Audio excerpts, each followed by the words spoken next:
So imagine you are standing at the bottom of this really, really tall mountain. Oh, right, like a huge mountain. Yeah, exactly. And you look all the way up to the top. The peak is so high, it touches the clouds. Just looking at it makes you feel tired. Right. You feel completely exhausted and, well, maybe a little scared before you even take one step. I mean, that makes sense. That exact feeling is why most of us fail at our biggest goals. Welcome to today's deep dive, everyone. We are so happy you are here with us. We really are. Today, we are exploring a huge question.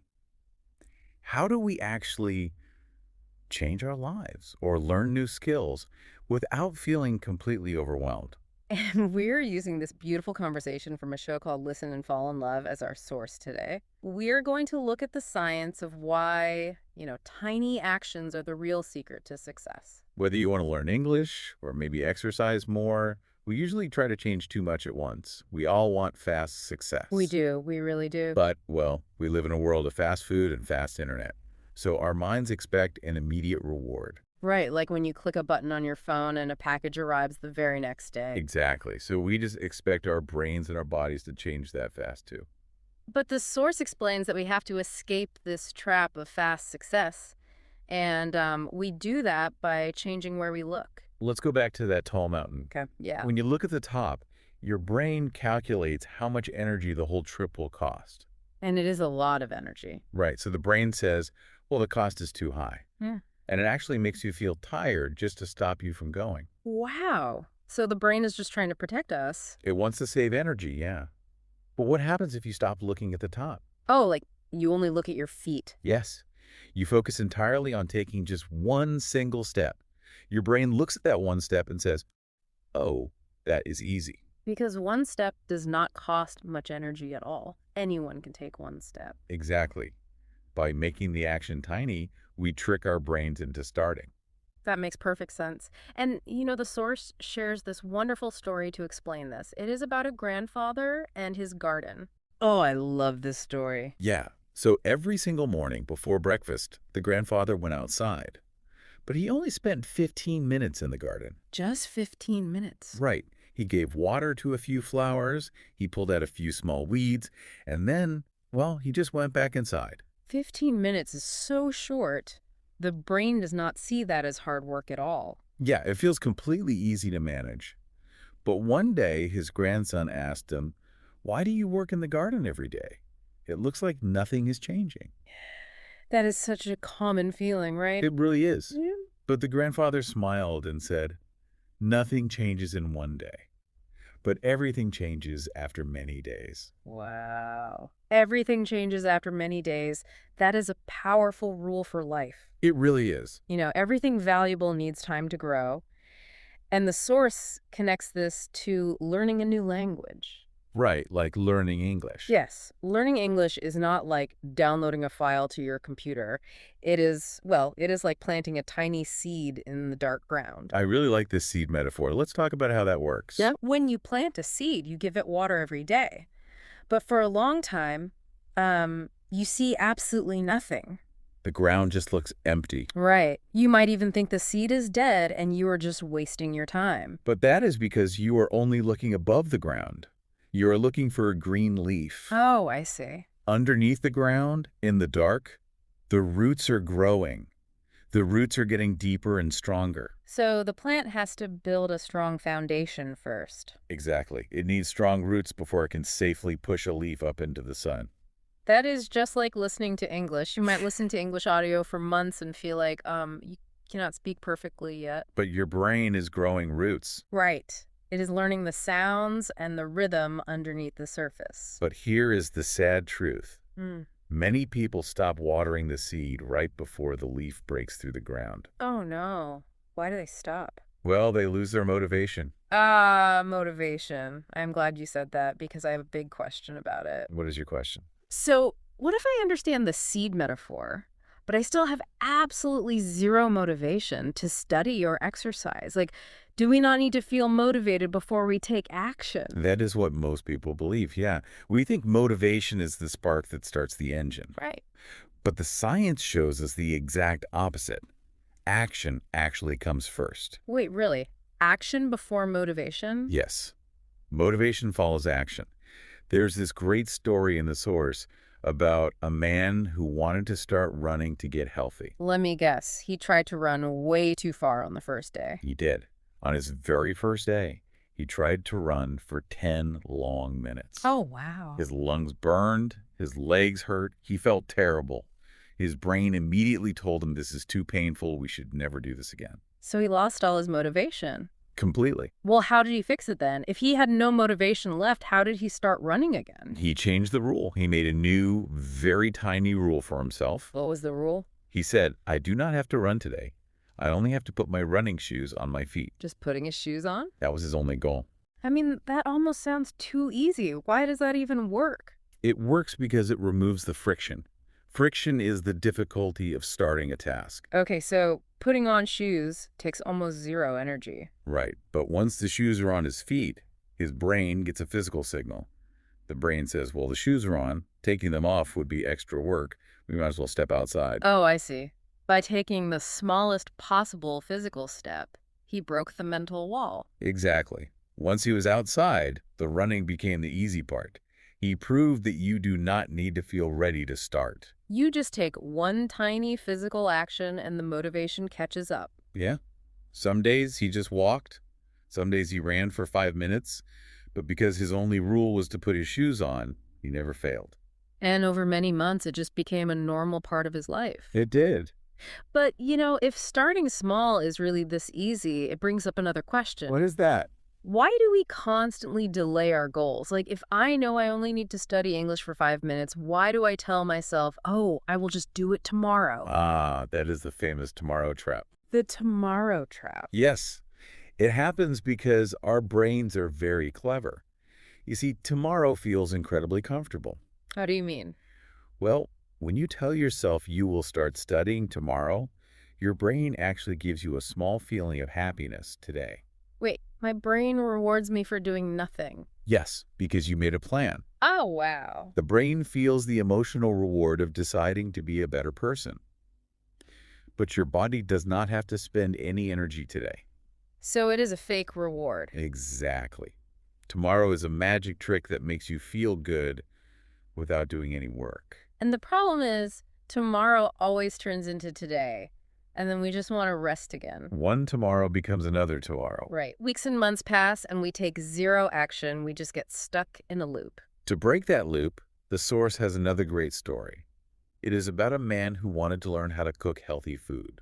Okay. But for an entire year, he told himself, I will learn to cook next weekend when I have more time. A whole year stuck in the tomorrow trap. Yes. But one evening, instead of waiting for the weekend, he finally took a tiny action. What did he do? He watched a very short 5-minute cooking video. And then he went into his kitchen and made a simple vegetable soup. Just a simple soup. Was it good? Not at all.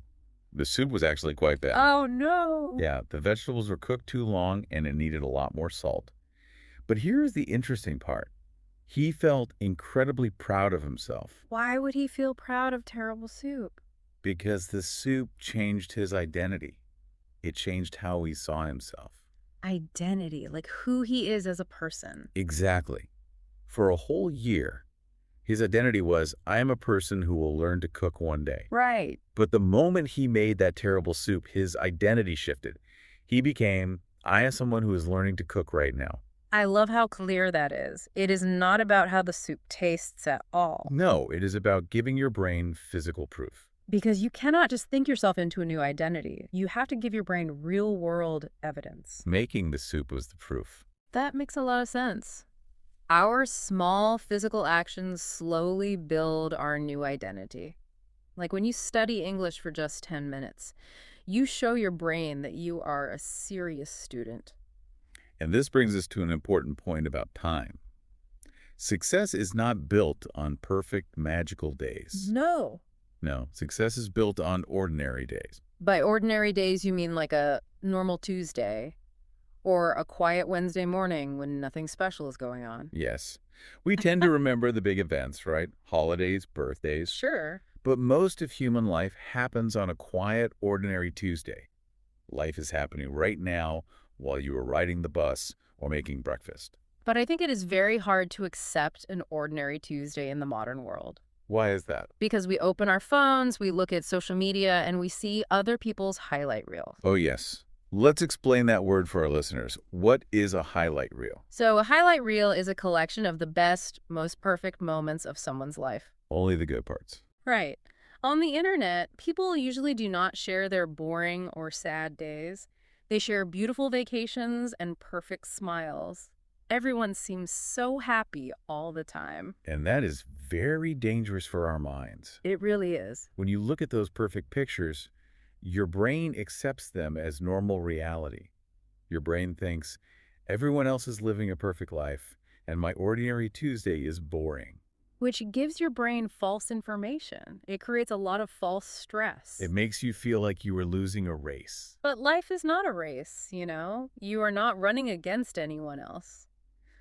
The source uses a very comforting idea here. It says, flowers bloom in different seasons. I love that. It is a beautiful way to think about life. Right. Some flowers open up and show their colors early in the spring. And other flowers need more sun, so they bloom late in the summer. But they are all beautiful when their time comes. You have your own season. So let's say a listener understands this. They put their phone away. They decide to start a new habit on an ordinary Tuesday. Okay. They put their shoes on or they open their English book. Yes. But almost immediately, they hit the biggest wall of all, the fear of making a mistake. Oh, the fear of mistakes. That is huge. Fear is the ultimate enemy of growth. To understand why we fear mistakes so much, we should look at how young children learn. Like a child learning to ride a bicycle. Exactly. What do? Well, they pedal, they lose their balance, and they fall down. Right. They might scrape their knee and cry, but then they stand back up, get on the bicycle, and try again. They simply see falling as part of learning. It is just physics. But somewhere along the way, as we become adults, we learn a terrible lie. We really do. Society teaches us that if we cannot do something perfectly, we look foolish. Adults feel something that children do not feel. We feel shame. We connect our personal value to being perfect. We feel so much pressure to never look foolish. And the source shares a very relatable story about this. A cafe story, right? Yes. A man was traveling in a foreign country. He walked into a small cafe to buy some food, and the waiter smiled and asked him what he wanted to order. But suddenly, the man's brain completely froze. Oh, that is a terrifying feeling. Your mind just goes totally blank. Completely blank. He forgot all of his English. He could not even remember the simple word for water. Oh, no. He just pointed his finger nervously at the menu. He felt a deep, heavy embarrassment. He sat there thinking, everyone in this cafe is looking at me. Everyone thinks I am stupid. But did anyone actually think he was stupid? Not at all. After he finished eating, the waiter came over. And the waiter smiled very warmly and said, "Your English is good. Keep practicing." That moment shows us the difference between our internal fears and the real world. Yes, it really does. The man felt a bright light shining on his mistake. In psychology, they call this the spotlight effect. The spotlight effect. Yeah, we feel like there's a bright spotlight pointing right at us, and everyone is watching our failures. But the truth is, everyone is just walking around under their own personal spotlight. Exactly. Most people are completely focused on their own lives. They are worrying about their own jobs and their own families. They're not judging you. The waiter only saw a man who was brave enough to try. And we must remember, if we never make mistakes, it simply means we're never trying anything new. The mistakes are just the physical evidence that you are growing. Right. But I have to ask a question that I know many language learners struggle with. Okay, what is it? Let's say I am being brave. I am making mistakes. I'm putting my shoes on every day. You are doing the work. Yes. But even with all of that effort, why does progress still feel so painfully slow? Why does it feel like I am not moving forward at all? That is probably the most frustrating part of the whole journey. But the source has a brilliant explanation for this. It is a concept called invisible growth. Invisible growth. So growth is happening, but our eyes cannot see it. Yes. Think about parents who are raising a young child. Okay. The parents see their child every single morning and every single night.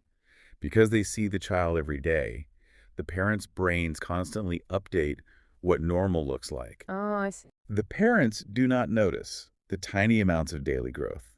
To them, the child looks exactly the same today as they did yesterday. Because the daily change is just too small for the brain to measure. Exactly. But Hmm. then imagine a friend visits the house, and this friend has not seen the child for a whole year. Oh, I know what happens next. The moment the friend walks through the door, what do they say?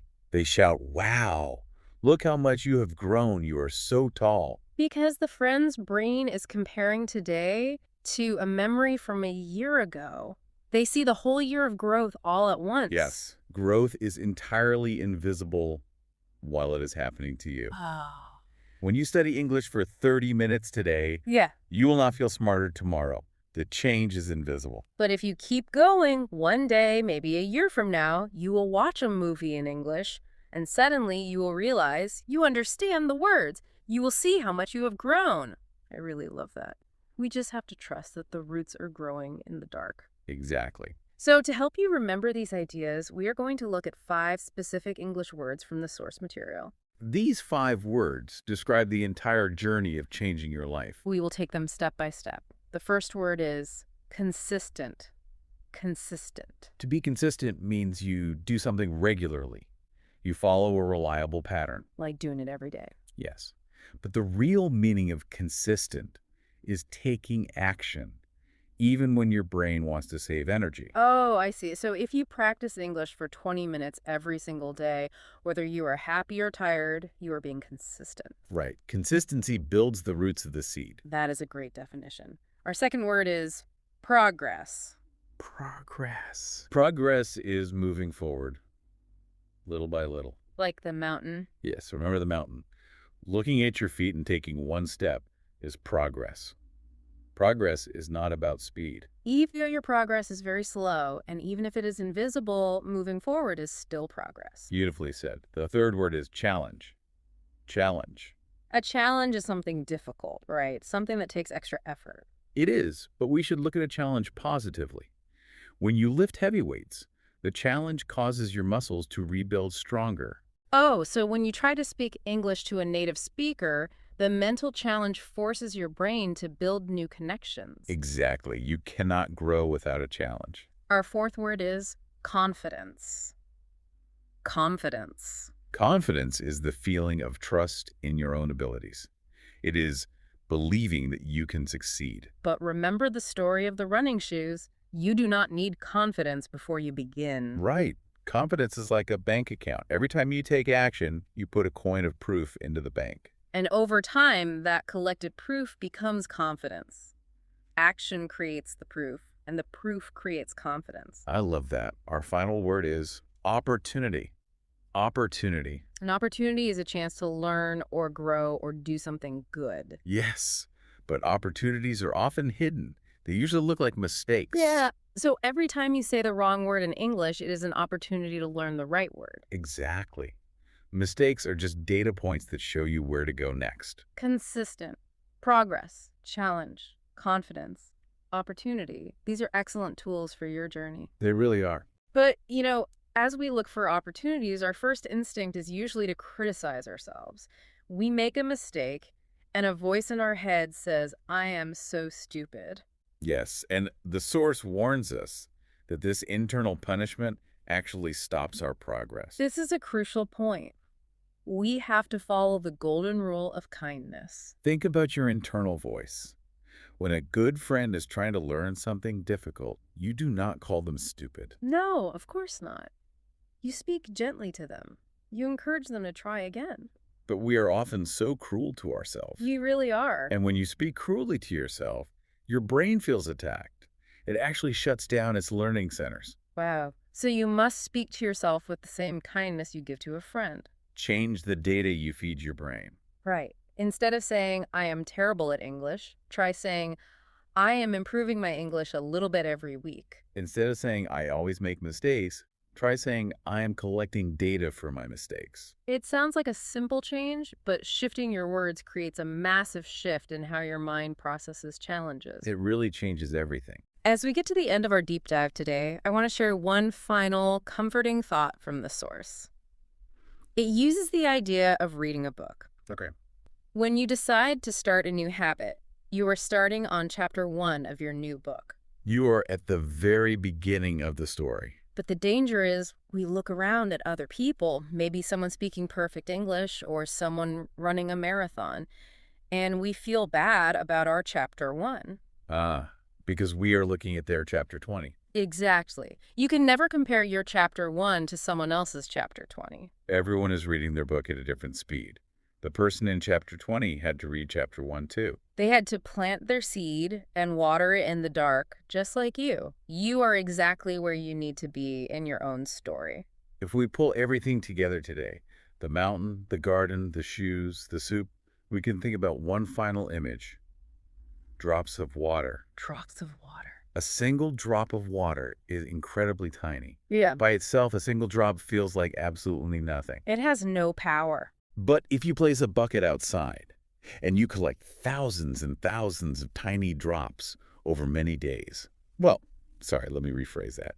Over many days, they build up. You get a giant lake of water. Exactly. Yeah. That is the compound interest of our daily habits. One small choice today feels like it has no power. Like putting on your shoes or reading one page. Right. But hundreds of small, consistent choices will completely change the landscape of your life. Just like taking that one tiny step while looking at your feet, it gets you up the mountain. The journey requires patience, but every single tiny step moves you forward. We want to leave you with a final thought to hold on to after this audio finishes. Yes. The source shows us that the person you want to become tomorrow is entirely created by the tiny choices you make today. You build your identity piece by piece. So ask yourself this question. What does the very next choice you make, right after you finish listening to this deep dive, say about the person you are becoming? That is a truly powerful question to guide your day. Thank you so much for joining us on this deep dive. We are genuinely proud of you for taking this time to practice your English listening with us. Remember to speak kindly to yourself. Keep watering your seed in the dark. Keep putting your shoes on and keep moving forward one tiny, ordinary step at a time. Have a wonderful day.